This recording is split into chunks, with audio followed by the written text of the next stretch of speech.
ስነስርዓት ምንድነው? ቡዳ አይነ ጥላ የሰው እጅ ቡዳ ምንድነው? አንተ ዛር የቤተሰብ ዛር ምን አደረግከው አንተ? ስራ እንዳይሰራ ቤቱ እንዲቀመጥ አደረኩት። ስራ እንዳይሰራ ቤቱ እንዲቀመጥ አደረኩት። ይሄን ያደረግከው መተቱ ነው ምንድነው?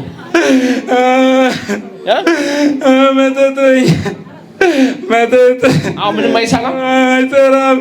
አንድ አመት ሆኖ ቤት ነው የሚቀመጠው።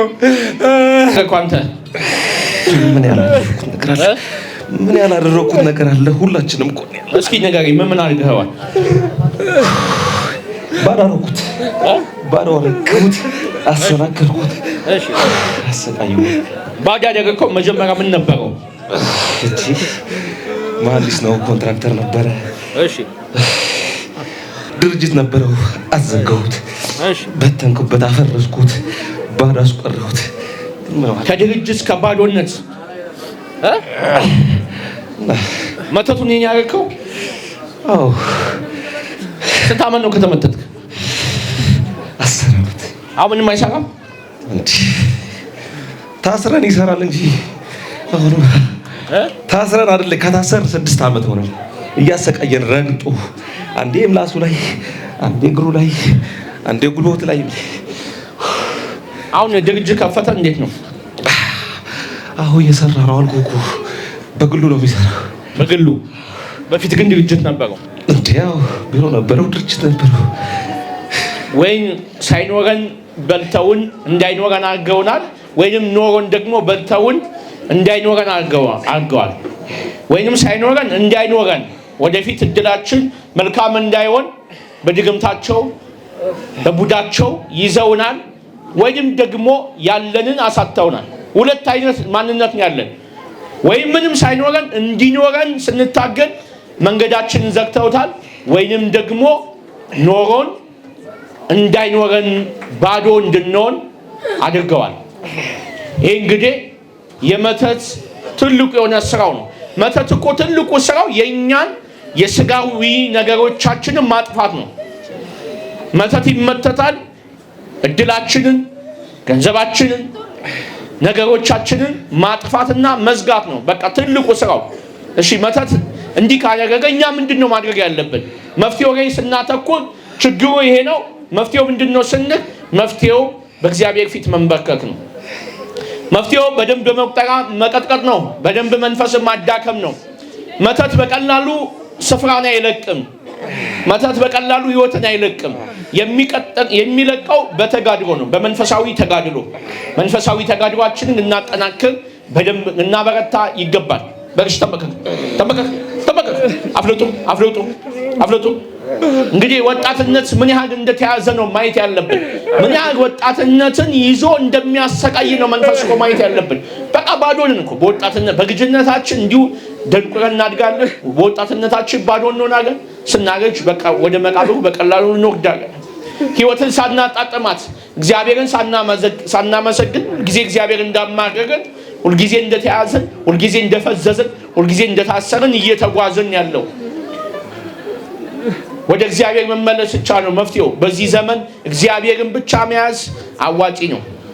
እሺ እጁ ላይ በቅድስት ሥላሴ ስም በጌታችን በኢየሱስ ክርስቶስ ስም ሁላችንም አይነጥላ ቡዳ ድግምት አስማት መተት የዛር መንፈስ እድላቸውን ለቀን ወደ ሲኦል እንገባለን።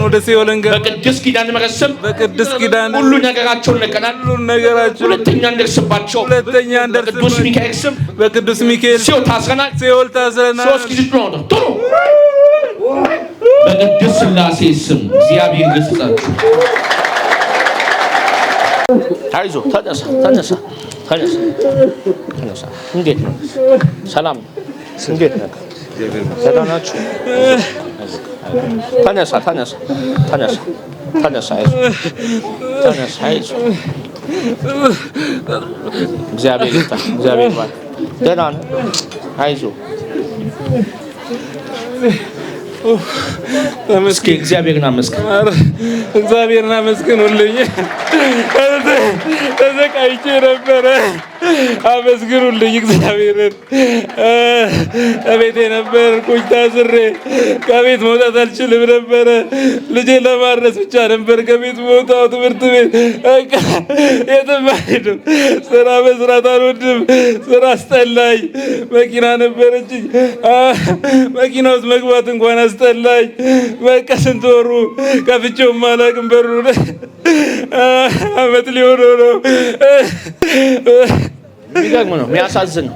እንግዲህ እንዲህ ሰው እኮ ነን፣ ሰው ነን፣ ስጋ ለብሰናል፣ ግን ባዶ አድርገውናል። በሚያሳዝን ሁኔታ አፈዘውናል፣ አደንግዘውናል፣ ባዶ አድርገውናል። በቃ እንደዚሁ ባዶ እንድንሆን የተፈለገው።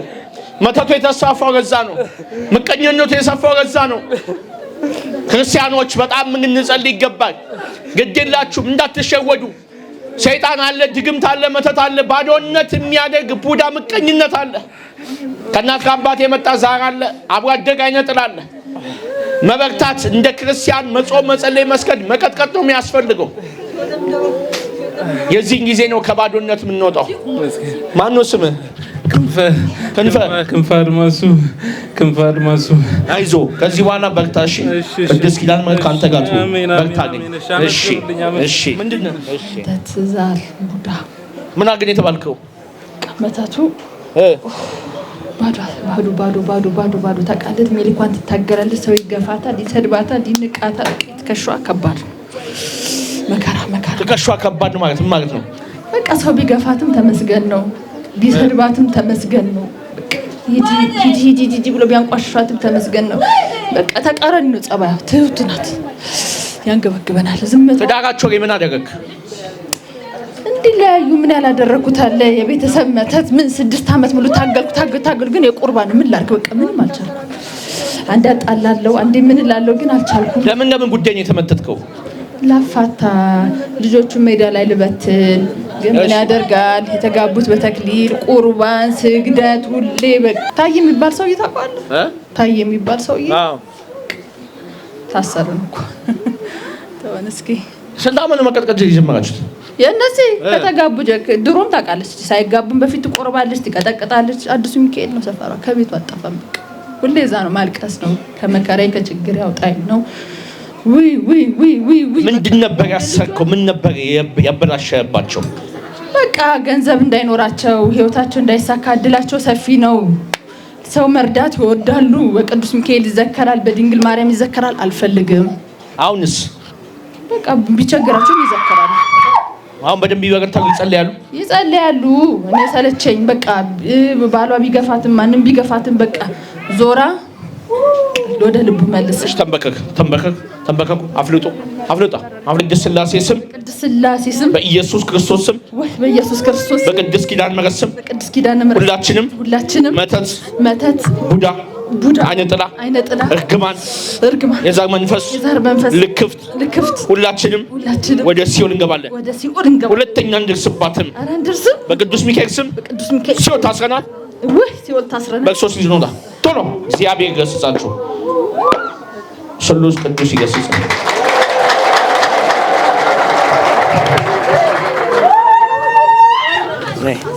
እንዴት ነህ? ጎበዝ። ማነው ስምህ? ዘሚካኤል። ጎበዝ። ቅዱስ ሚካኤል ያሳደገ። የእሷስ ስማ? ማርያማዊት። እሺ፣ እግዚአብሔር ባርካችሁ። እንዴት ናችሁ? ደህና ነሽ? ተነሽ። ሰላም ነሽ?